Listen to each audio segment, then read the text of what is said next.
your evening. We do appreciate you for being here with us.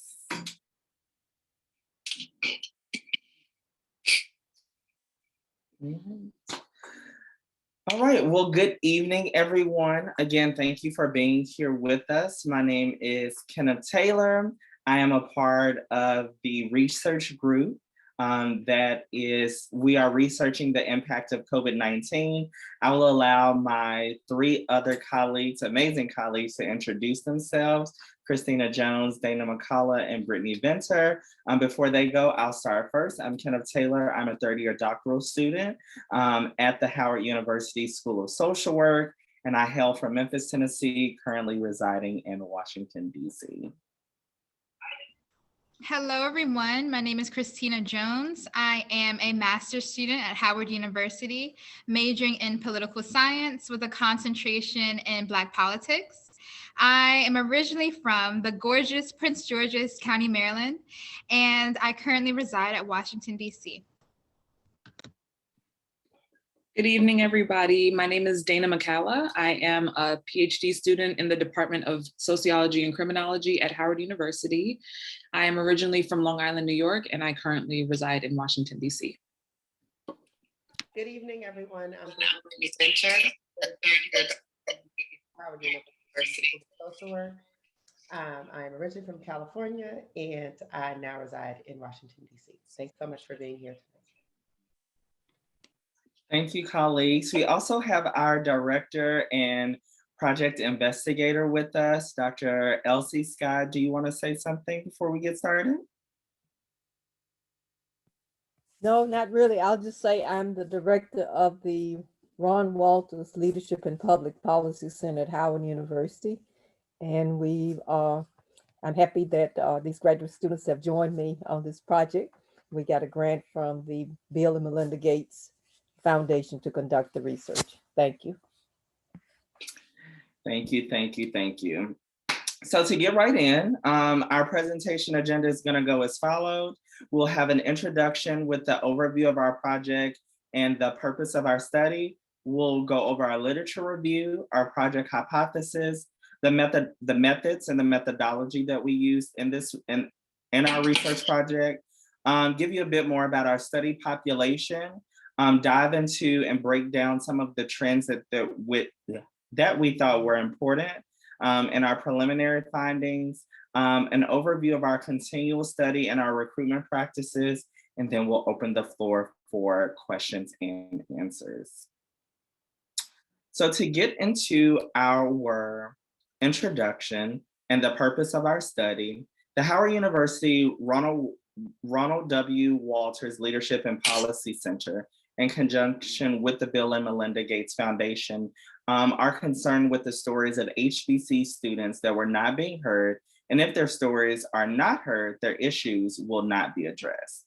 The purpose of our study was designed to identify COVID-19 related economic, social, emotional, and emotional challenges that students were facing at current HBCUs, the methods that the students, faculty, and staff were using to address those problems. And then after identifying the problems, the solutions that these students, faculty, and staff members came up with, drafting them into a presentation way to be presented as policy and pragmatic recommendations to ensure that these students not face these challenges again. And now we will go into our literature review, which helps guide our research study.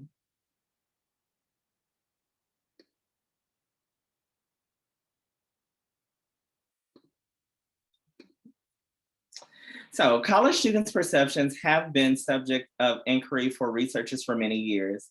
The research methods used in this student response survey portion of the study rely heavily on the perceptions of college students, which mirrors the work of Michael and Cochran's 2011 study, in which they studied the effects of information on change and death penalty support.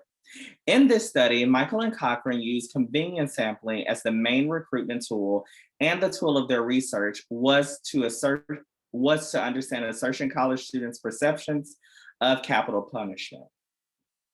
The second component of our project uses focus group methodology. We examine Lord Ross and Lepper's approach to a focus study data collection, as well as Williams, Ligmore, and Gulick's 1988 study, which concluded that specific question wording used in opinion surveys, focus groups, and questionnaires can elicit a variety of responses. Using the works of these notable contributions are what guide our current study framework, and we will now discuss our project hypothesis and our methodology. Thank you, Kenneth. So in this project, we hypothesize that students attending HBCUs are more likely to be negatively affected by the pandemic than most other college students, as many HBCU students come from lower socioeconomic backgrounds and may already face a number of constraints. When the shelter-in-place order was issued in March 2020, many students faced financial and logistical challenges relocating from university housing to their respective home bases. Some students returned home to limited quiet spaces to attend their virtual classes. Others returned to homes without dependable wireless connections or devices to use for class attendance. And the pandemic also impacted students in social and health-related ways. So considering all of this, we aim to achieve 4 goals with our study. 1, we aim to identify common and unique issues related to COVID-19 faced by African-American students enrolled at HBCUs. 2, we aim to describe methods being used by students attending HBCUs to confront these issues. 3, we aim to describe methods and programs being used by HBCUs to deal with immediate and long-term needs of students, both material and psychological. And 4, we aim to develop policy and programmatic recommendations for addressing COVID-19 related issues and crises that disrupt the operations of HBCUs. Now I will go over our methods. So in our study, we will be using a mixed methods approach, and we're combining quantitative and qualitative data collection methods. For the quantitative component, we have created a survey instrument that we are disseminating through Qualtrics. And for our qualitative component, we are conducting faculty focus groups. We believe that a mixed methods approach will provide a more robust understanding of the complete impact of COVID-19 on our target HBCU student and faculty population. We have 2 methods of recruitment for the study. The team began with a convenience sampling approach. So through this approach, we identified personal contacts within our Howard University network. And then we employed a purposive sampling strategy by compiling a list of contacts at the over 90 HBCUs across the US. Professors and student leaders at these HBCUs are being contacted via email and have been asked to share the survey with their respective colleagues as well. The research team that is presenting today is an interdisciplinary team. We represent various fields within the social sciences, as we mentioned in our introduction, so namely sociology, social work, and political science. And with that, we each bring our own unique perspectives and resources to this project. So I will now pass it over to my colleague to discuss the study population overview. Okay, so while trying to achieve an in-depth analysis of the unique ways in which students have been impacted by the COVID-19 pandemic, the current responses within the student response survey represent a dynamic demographic. Our inclusion criteria for the study consists of HBCU students who are 18 years of age and older. Currently, our respondents range between 18 to 54 years of age. Women make up approximately 81% of respondents compared to 19% male, and graduate students make up 77% of respondents compared to 23% undergraduate students. Also, the respondents thus far represent 4 institutions: Howard University, Morgan State University, Tennessee State University, and Coppin State University.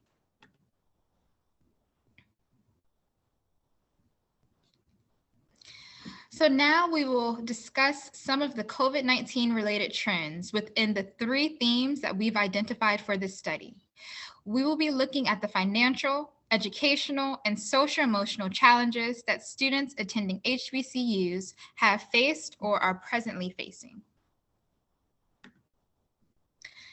So this section will focus on a selection of questions that were chosen to reflect the current trend in the data on financial challenges. The 3 chosen questions are as follows. Number 1, what is your employment status before and after the COVID-19 pandemic? Number 2, how has your household income changed since March 1st, 2020? And number 3, how has your job expectations changed as a result of the pandemic?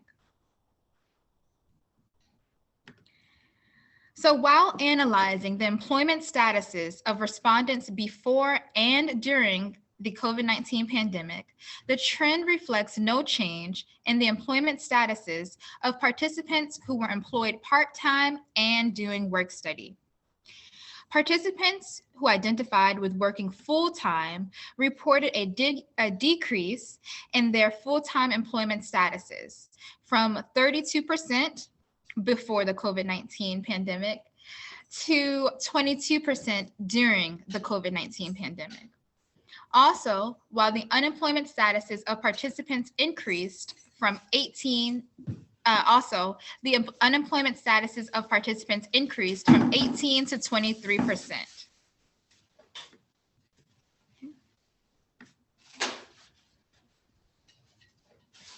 Okay, so data on changes to participants' household income since March 1st, 2020 reflects a correlation between a loss of employment opportunities and a decrease in income.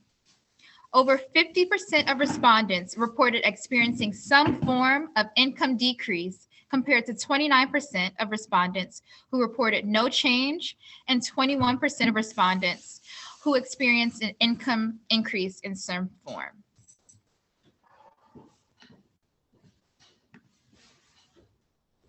Okay. So when examining the question, how has your job expectations changed as a result of the pandemic? The responses from the participants are mixed. Examples of which are seen in some of the following written responses from the student response survey. So we're going to examine questions, bullet points 2, 4, and 5. And I'm going to read them aloud. So in bullet point 2, the respondent says, I want to find a good job that can save me from a situation like this. Bullet point number 4, the respondent says, I just doubt that the job market is enthusiastic about hiring virtual degree holders. And question 5, bullet point number 5 says, I expect more virtual opportunities. So now that we've analyzed some of those trends, in the financial challenge theme, we're going to transition into an analysis of the trends within our 2 other themes, which include educational challenges and social-emotional challenges. Thank you, colleague. So yes, we are now going to focus on educational challenges and some trends that we've identified from this theme. So we've identified 5 questions that we've chosen from our questionnaire. The first question that we're focusing on: do you prefer in-person, virtual learning, or hybrid blend classes? And we have 38% saying that they prefer in-person, 14% saying that they prefer virtual learning, and 48% saying that they prefer a hybrid blend of classes, which is online and in person. Our next question: if all virtual, do you feel that you're receiving the same quality of education you would receive if in person? We have 27% of participants saying yes, that they do feel like they are receiving the same quality, and 62% saying no. Our next question: are you satisfied with your online classes? 76% saying yes, and 24% saying no, they're dissatisfied with their online classes. And our next set of responses for the participants who reported that they are not satisfied with their online classes. Some of the responses are as follows. I learned better in person. Lack of personable education and interaction with colleagues. I believe that interpersonal communication is dampened and it is important for the learning process. Another participant shared, professors have zero patience when it comes to our technical issues. And one of the last participants were identifying, professors, sorry, one more over, colleague, it's okay. Professors are less reasonable when it comes to different factors that may affect our assignments. Their unwillingness to adapt to new change of lifestyles affects the way I learn because of their laziness. Thank you. Our fourth question, did you experience technology challenges at the start of the pandemic, meaning access to a device or some type of reliable internet connection? We have 72% of our participants saying yes, that they did experience challenges, and 28% saying no, that they didn't. And then the last question we've identified, have your grades suffered as a result of the pandemic? 32% saying yes, and 68% saying no. So from this theme, some of the, just kind of wrap up some of the trends we've identified, that there's just feeling like a lack of quality of education overall. Just this yearning for the in-person, need for in-person learning, feeling like having access to, or excuse me, trouble with access to technology was a big thing for our participants, and just feeling disconnected from content and from the professors. I know as an HBCU experience, one of the biggest things I know I look forward to is having connection with my professors and feeling like that HBCU connection and pride, right? So some of our participants were feeling disconnected. And most of our participants overall enjoy some of their online classes, but would prefer an option for hybrid learning. Thank you. We're gonna move over to some of the trends we've noticed with social and emotional challenges. And so the first question we've identified from this topic, how much has COVID-19 affected your life? We have 0% of participants saying that not at all. And we have 20% saying it has moderately affected their life. And then 80% saying it has significantly affected their life. Our next question, since around March 1st, 2020, have you felt depressed? 96 of our participants reported yes, that they have felt depressed, and only 4% saying that they have not. Next question, since around March 1st, 2020, have you felt nervous, anxious, or on edge? We have 92% participants saying that they have felt these feelings, and only 8% saying that they have not. Our next question, since March 1st, 2020, have you felt lonely? 92% sharing that they have felt lonely during this time, and only 8% sharing that they have not. And the last question we've identified for this section, have any of your family or friends been victims of COVID-19? We also have 92% of participants saying that they have been directly or indirectly affected by COVID-19, and 8% that have not. And so from these questions, the trends that we've noticed is just how much this pandemic has been, it's been really excessive and really challenging for a lot of people's lives, especially our HBCU community. And so just understanding how, if I'm feeling these feelings of depression and loneliness and anxiousness, the last thing I'm probably thinking about is getting on my online class. And those feelings are probably only exacerbated while you're in these thoughts and these feelings. And so how much of a disconnect that can provide for our students. And so we've just noticed that this has really been coming up for our community, and how much even through that, there's, a majority of our participants have been able to still get good grades, but have been really struggling and really going through a lot. So we just acknowledge that. And now I'm going to pass it over to my colleague to talk about our future research and how we intend to move forward.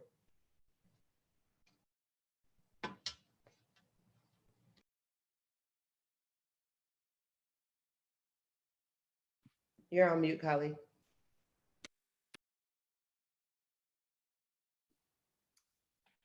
Thank you all again.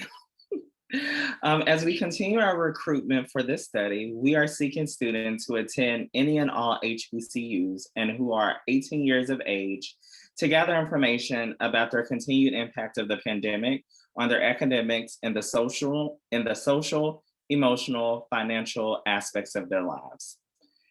This is a two-part study. Today's presentation highlighted our preliminary findings from part 1 of the study, which is the student survey.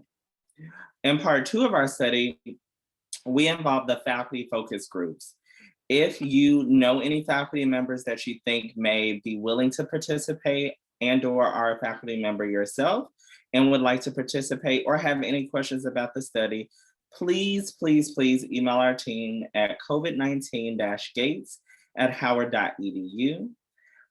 This concludes our portion of the presentation, and we do thank you for joining us today. We can now open the floor for questions if we have any in our audience.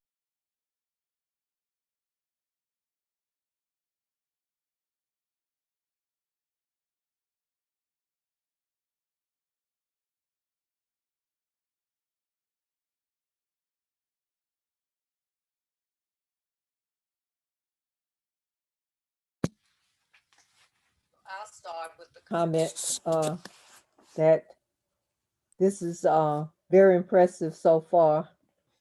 I just hope we can get a lot more respondents because it's going to be good to be able to compare universities, especially some of the smaller universities, smaller colleges, to compare them with some of the universities. So we're really hoping we don't have but a couple of people, I think, from outside of the group in the audience.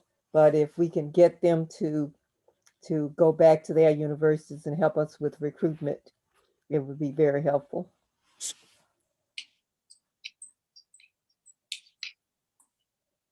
Thank you, thank you. We are going to actually, in one moment, get the link to the survey. And for our participants, even if you don't attend an HBCU or know a student who is at an HBCU, please feel free to send the survey link to any of the participants. We do really appreciate any and all passing along of information that can be done.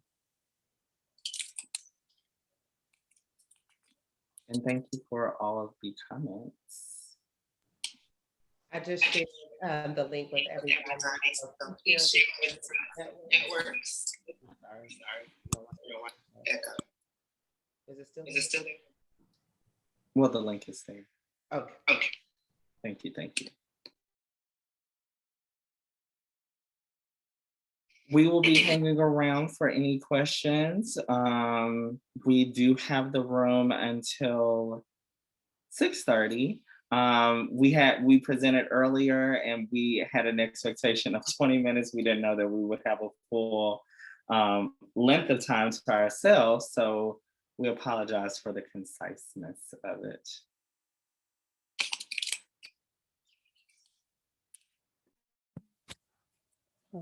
Thank you all. I am going to a session that I wanted to attend.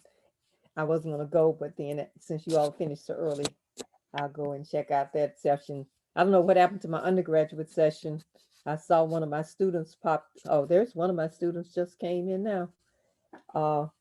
I guess somehow their session didn't run.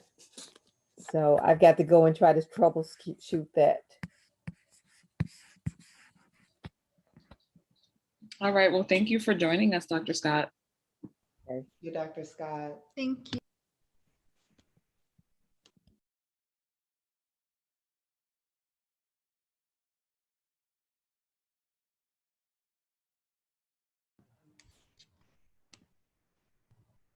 But yes, colleagues that are on the call, we did post the link to this questionnaire.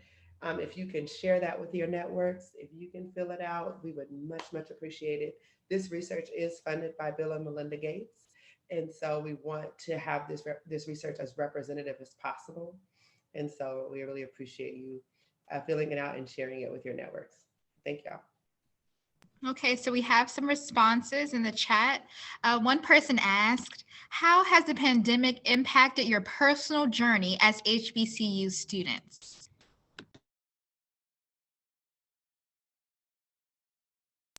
So I can start.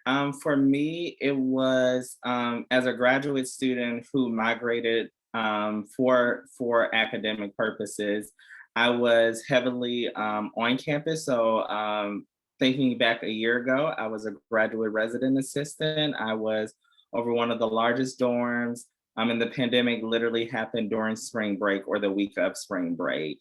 And to have to transition students who were gonna stay over spring break and then and then the university shutting down, like transitioning 1,000 students off of campus was one thing, but then to then have to figure out or worry about my own housing was also a unique situation.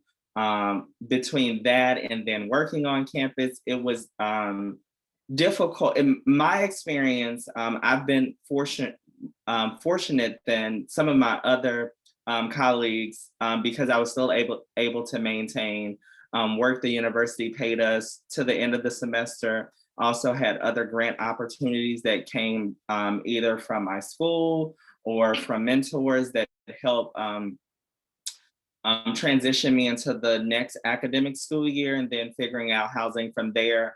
So while my situation was unique and it did have some bumps in the road, it was not as difficult than either some of the students that I was managing, which were undergraduate students, and also some of my other PhD colleagues who essentially have transitioned home during the pandemic just due to lack of support, just in the DMV area as a whole, not necessarily from the university, but many of graduate students, we migrate from our hometowns to come here for school. And when that main hub is shut down, we then go back to where our normal supports are. So a lot of my colleagues did transition back home for those reasons. Does any colleagues want to touch on that question? How has the pandemic impacted your personal journey as a HBCU student? I will. Piggybacking off of some things that Kenneth said, I was in my program, I was also attending classes on campus mostly as well. So that was a huge transition for me to go from being on campus most hours of the day, most days of the week, to being at home all the time. And I am fortunate that I was already living off campus, so my housing situation wasn't affected too much. And thankfully, I also maintained my work-study employment and was able to still have my assistantships and have employment and all of that. But I think the biggest impact the pandemic has had on me as a student is the isolation. Like, I'm used to interacting with people, being in class, like seeing my professors, meeting my fellow classmates, having just like time to do class assignments with them, go to the iLab on campus, and just always being here at my apartment by myself, doing work, trying to, motivate myself. It's been difficult. So, I mean, I shouldn't say I have too much to complain about. And thankfully, I haven't been impacted in any health related ways. And I'm thankful that I don't have any immediate family or friends that have been impacted by the virus. But I think personally as a student, it's been hard to transition to just being completely virtual for the past year now. So that's me. Yeah, and I would just give my personal experience. So I am an anomaly. In the student response survey, some of the financial challenges reflected a decrease in income, and I've been blessed to hold on to my job. And they actually, because I'm an educator within DC Public Charter School, so they've actually gave us like hazard pay from coming back and forth into the building around the children. So that's a plus. But in terms of increased workload, that has been a huge educational challenge, trying to tackle my physical job in which I'm coming in every single day from 7 in the morning to about 6 p.m. And on top of that, trying to tackle an over increased amount of work.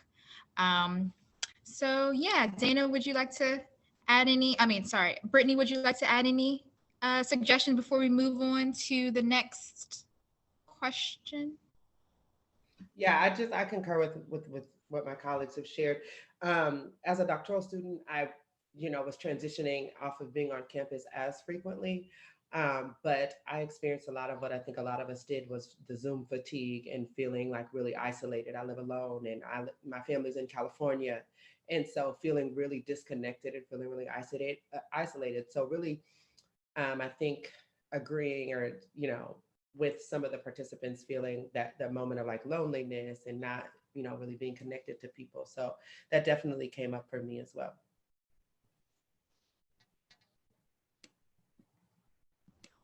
Great. If anyone who's a participant would like to comment on their experience, I'll leave a minute or two for you all to do that before we move on to the next question.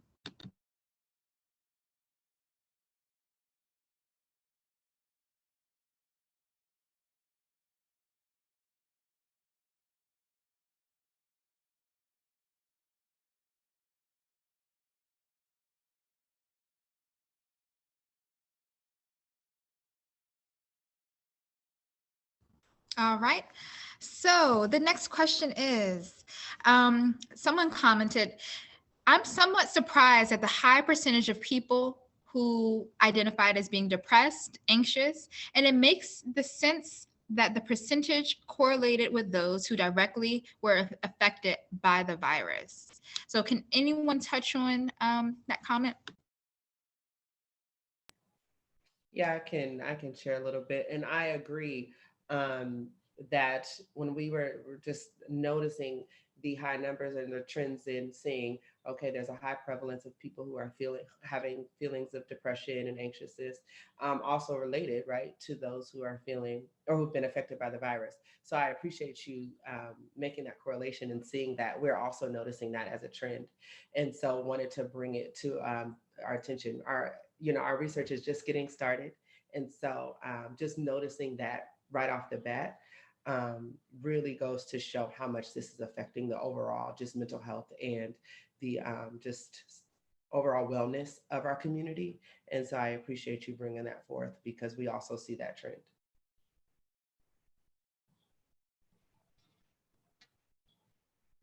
Okay. Another question in the chat. What are some limitations that you foresee as you continue your research efforts?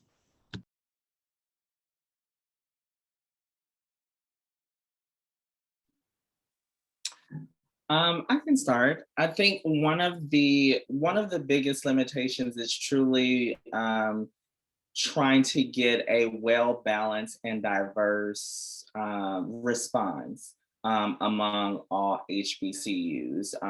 We had several different questions about if we wanted to target specific HBCUs, if we wanted to limit it to maybe 10 or 5. But and the team as a whole decided that because we did not have agencies, we only had agency at one university. While I am a 2-time alum before Howard. I don't have and I do have direct connections because I'm not at that university anymore. There is still not a buy-in necessarily for them to spread, the survey as a whole, even though it could be very great for the university to learn about some of the findings. I think that's one of the biggest limitations that we are encountering currently is just with recruitment among HBCU students.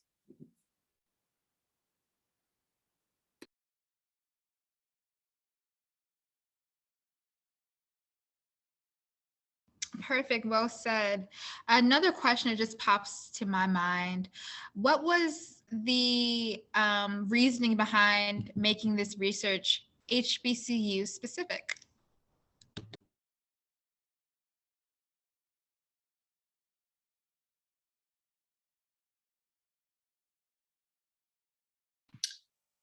I will take a stab at this. So as we know, HBCUs are attended by underrepresented populations in the US. And a lot of times outcomes of that group are overlooked in research. And we felt that we should take advantage of this current moment to study this population, as we are all of the members of the team attend an HBCU, and we know that we've personally been impacted by this pandemic.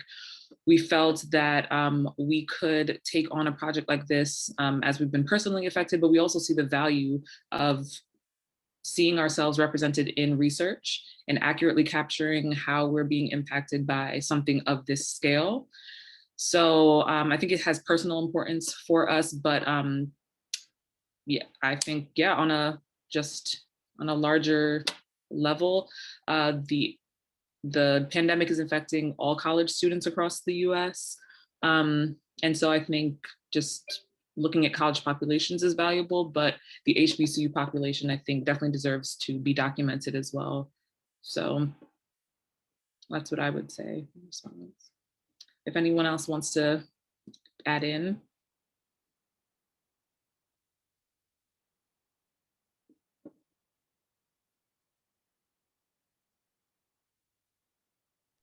I think you said it so well, Tali. Thank you. Perfect. So just a couple more questions and then we can close out early. Someone just wrote in, I personally attend a PWI. In what ways will I be reflected in this research? Or if not reflected, how can I understand and find the findings?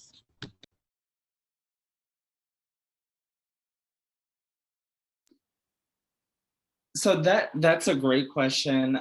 That was something that was recently brought up in our former session, is about how to compare and contrast between the experiences of other students at other schools, to either see how the student experience is quite similar than different, and or if they are different, what are those differences? Unfortunately, currently our study is only for HBCU students, but going forward, one of the recommendations was to do a comparison group. So if you are interested in the study, and it seems like you are, I would encourage you to email our team with that concern at covid19-gates@howard.edu. To inquire about how you can participate in the program, even though you're not technically an HBCU student. Again, as one of the recommendations was to do a comparison groups, we will be talking about that in the future as we continue with part one of our student survey part, but we also have a part two, which is a faculty focus group, and seeing how even if we cannot have the experience, the survey experience or the student experience gathered in the survey, maybe we can look at how we can incorporate faculty members from other institutions that are not HBCUs and get their understanding as to how they think their students either acclimated or did not quite so much acclimate in the face of the pandemic. But we do appreciate that comment. And again, if you do want to inquire about participation, please email us at covid19-gates@howard.edu. Very important, just a very important question just came in. Can one of you or all of you, if possible, just clarify some of the distinguishing factors between a PWI, a predominantly white institution, and an HBCU, a historically Black college or university?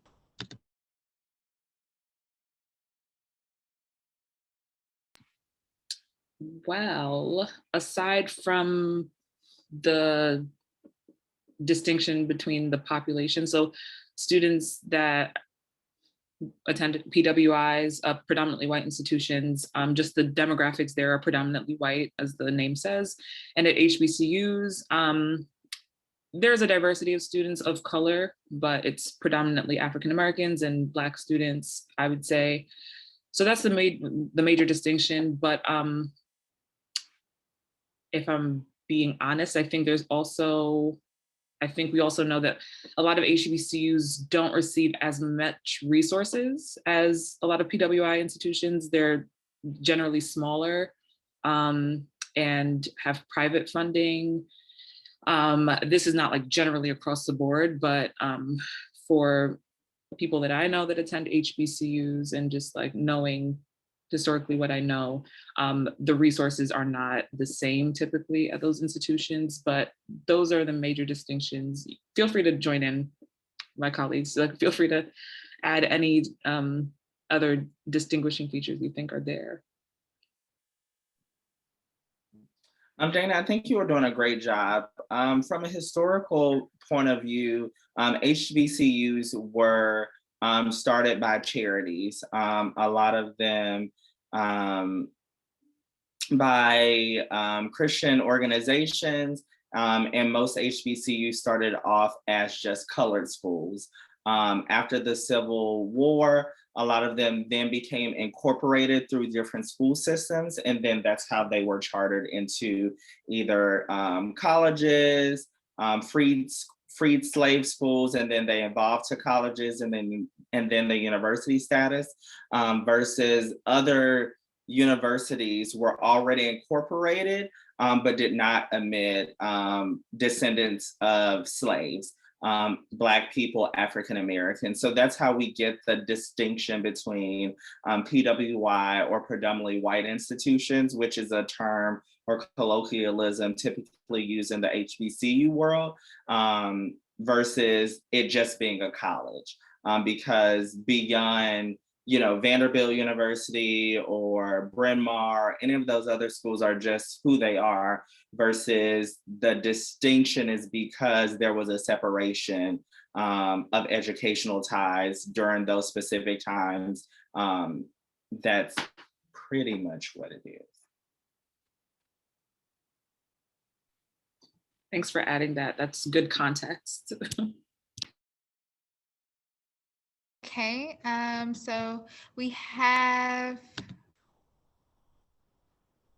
one interesting question that just came in. And it says, in what ways does your personal research interest within your respective disciplines correlate with this current research study?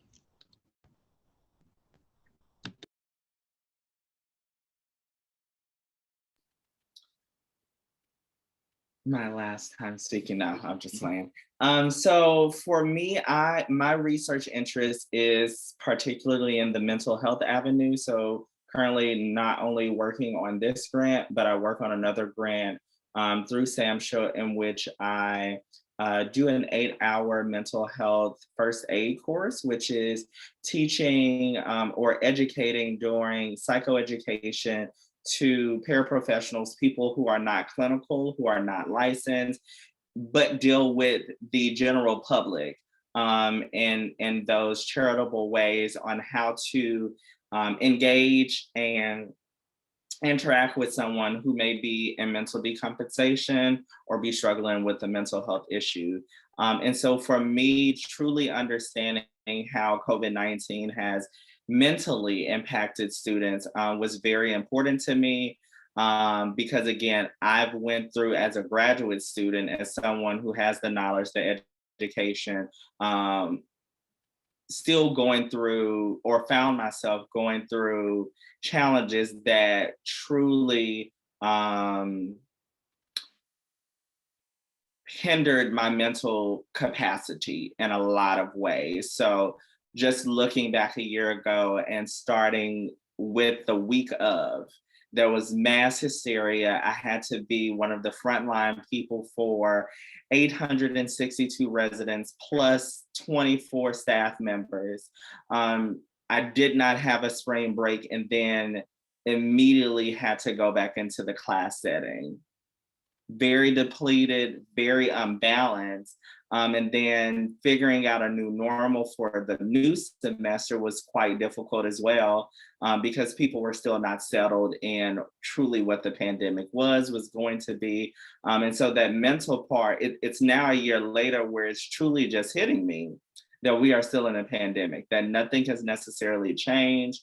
Have things gotten worse? Some could say yes, some could say no. Have things got better? Some could say yes, some could say no. But that mental part of what does social isolation truly look like now? Because we've all had to be in isolation for a year. We've all had to be secluded from our loved ones. And that does take a toll after a certain time, whether we understand why we're doing it and the safety practices in which we are doing this for our health and safety measures, but it still has some type of mental negative, there's as much as there's a positive to what we're doing, there's an equal negative to this keeping ourselves safe, keeping ourselves inside, because we are people who have normally been very interactive with one another in whatever capacity you may have done that. Yeah, so I'll add in my personal background as an undergraduate. I majored in early childhood education. And so I've always had this passion for educational equity. And now I'm at Howard as a graduate student. And I specifically chose to partake in this particular research study because it focuses on the policy aspects.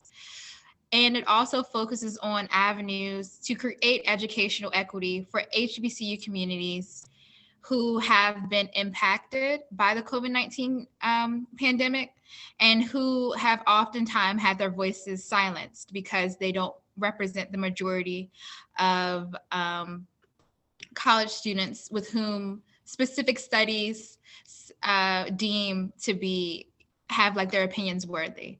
So I'm very interested in the outcome of this study, and I'm very interested to see just like the trends and see how I evolve as a researcher and see how my colleagues evolve as researchers within their respective disciplines as well.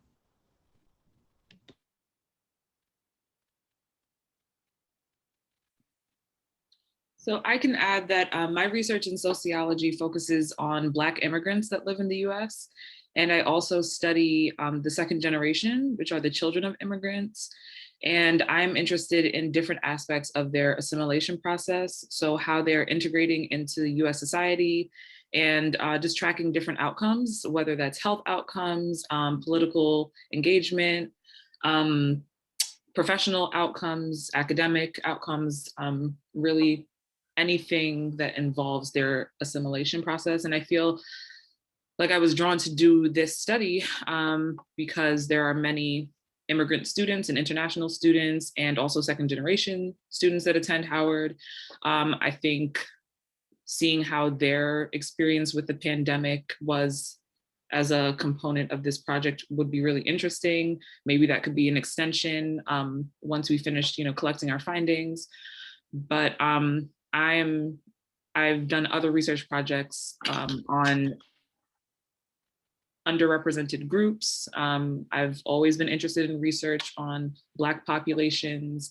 And so I can see how my personal research interests in this study really interacted really well. So I was drawn to do the study for that reason. And I can close out with sharing about my research interests. So my research interests focused on youth who've experienced the child welfare system. And so particularly those who are transitioning to adulthood. And so my focus is identifying some of the barriers that they may face during their transition to adulthood. And as you know, a lot of young people who've experienced the transition or experience the child welfare system, they often leave the child welfare system very kind of like alone, not having much support, and trying to figure it out alone oftentimes. And so that population is very near and dear to me. And so when I think about our research here and how that relates to our personal research, I think about a lot of the youth who are missed in this kind of population, and they go into college and they may not have resources or support, or may not have had an older person help guide them through this process. And so I think about underrepresented populations, such as the ones we focus on here, young people who are in, HBCU students and are in this pandemic and have little to no support and are feeling isolated and are feeling like they may not have resources. They're very, connected. And so this is my favorite type of research around getting, being advocates for those who may not have a voice and providing a platform. And so this is that really important work that I think that we do. So research does make changes and things. If you're interested in research, know that this is a platform to have a seat at the table, right, in a different way. And so, yeah, that's where my interest lies. Thank you so much, colleagues. Thank you so much, participants. We really appreciate the viewership and we really appreciate the questions. So just a reminder, this study is a continual study and recruitment for student response survey participants is ongoing. So just a little reminder, we are seeking historically Black colleges and university students who are 18 years of age and older to participate in this online study. And the questions we will inquire are centered on how you have fared since the pandemic has hit the US. And most colleges and universities were forced to operate virtually. So we're seeking information on how the pandemic has affected students academically, socially, emotionally, and financially. Please, please, please, if you have any questions, email them to covid19-gates@howard.edu. And once again, I would like to thank all of the participants and all of the presenters. Clap it up. I guess, okay. And if you have any lasting questions, I'm going to stay on until 6:10. Please drop those questions in the chat. And if you would like any feedback, or if the presenters would like to receive any forms of feedback, if you guys have any feedback, then that would be great as well.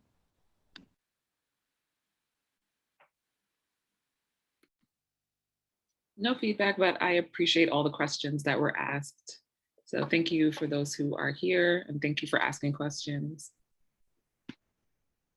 I agree, well said, but definitely great thought-provoking questions. And we wish you well on your educational endeavors. Hopefully research is a part of what you love too. And thank you. I appreciate you all just for joining us and listening to our current research study. It has been a labor of love for all of us. So to present on it, again, still during the pandemic, still facing different challenges, even from semester to semester, definitely appreciate you all just listening to us, giving us feedback, and giving us thought-provoking questions to even think about as we move forward in our second phase of our study. So thank you, thank you, thank you.